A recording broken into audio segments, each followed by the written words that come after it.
नाज़रीन, बहरिया टाउन खिलाफ मुज़ाहरे खां पोइ क़ौम परस्त अॻवाननि ऐं कारकुननि जी गिरफ़्तारियुनि खिलाफ क़ौमी कारकुन ऐं शहरी सरापा एहतजाज बणिजी विया आहिनि। इन सिलसिले में मुख़्तलिफ़ शहरनि में एहतजाजी मुज़ाहरा पिणु कया विया आहिनि।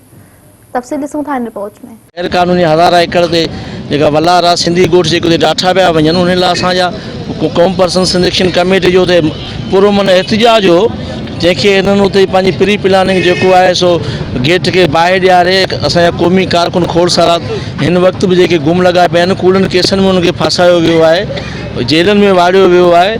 सनान खान खे अञा ताईं गिरफ़्तार कयो वियो आहे। असांजे मीरपुर ख़ासि जो ज़िले सदर मीर यूनुस टालपुर जबार मंगरे समेत सभई क़ौमी कारकुन जेके आहिनि उहे गिरफ़्तार आहिनि, गुम लॻा पिया आहिनि। असांजो मुतालबो आहे त जेके बि क़ौमी कारकुन गिरफ़्तार कया विया आहिनि उनखे फिल फौर आज़ादु कयो वञे। बहरिया टाउन जे पसगरदाइन में जेके सिंधियुनि जा ॻोठ आहिनि उन ते जेका नाजाइज़ कब्ज़ाखोरी आहे, असां उनजे लाइ रोडनि ते आया आहियूं, धरना आया आहियूं। कराची में बहरिया टाउन जो जेको जलसो थियो, जेको एहतजाज थियो, उन में जेके असां सिंध जा लीडर, सिंध जा असांजा अॻवान, सिंध जा कारकुन सवें दौरनि वांगुरु उन्हनि जे जेलनि में वाड़िया पिया आहिनि। असांजो मुतालबो न असां चित आहे उन्हनि खे आज़ादु कयो।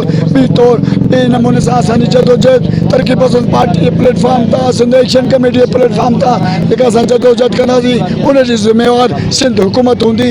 जेको असां मुज़ाहिरो कयो आहे बलोड़ी शाहकरी में सिंध एक्शन कमेटी के प्लेटफॉर्म तां, असांजो जेको ही मुतालबो जेको मुज़ाहिरो आहे उहो सिंध पंहिंजो एक्शन कमेटी जी क़यादतुनि ऐं सिंध जे क़ौम परस्त जेके कारकुन आहिनि उन्हनि खे जबरी गिरफ़्तार कयो वियो आहे। उन्हनि जे घरनि ते जेको सो पुलिस, रियासती इदारनि ऐं सिंध हुकूमत मलक रियाज़ जा साथारियुनि जेको कयो आहे, उन्हनि ते कूड़ियूं एफआईआरूं कटियूं वियूं आहिनि। उहे कूड़ियूं एफआईआरूं ख़तमु कयूं वञनि। मुतालबो था कयूं त क़ौम परस्त अॻवाननि ते कूड़ा केस जेके दाख़िल कया आहिनि उन्हनि जी सख़्तु लफ़्ज़नि में मज़म्मत कयूं था, उहे कूड़ा केस ख़तमु करण जो मुतालबो कयूं था। ऐं उन खां अलावा जेको आहे सो बेगुनाह कारकुन जेके गिरफ़्तार कया आहिनि उन्हनि खे आज़ादु कयो वञे। ऐं क़ौमी अवामी तहरीक पाणी जी विर्छ सिंध खे पूरी न मिलण ते बि एहतजाज जो सॾु ॾिनो हो। ऐं जेको आहे सो वफ़ाक़ सिंध जा हक़ खाई रही आहे, सिंध खे विर्छ पूरी न मिली रही आहे।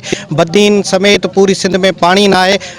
तव्हां बदीन खे ॾिठो हूंदो, पाणी न आहे, छो भला करबला लॻो पियो आहे। उन लाइ असां हितां एहतजाज ज़रिए इहो पिणु वफ़ाक़ खां मुतालबो था करियूं त पाणी ॾिनो वञे। उन खां सवाइ बहरिया टाउन इंतज़ामिया जेको आहे सो कब्ज़ा माफ़िया लॻी पई आहे।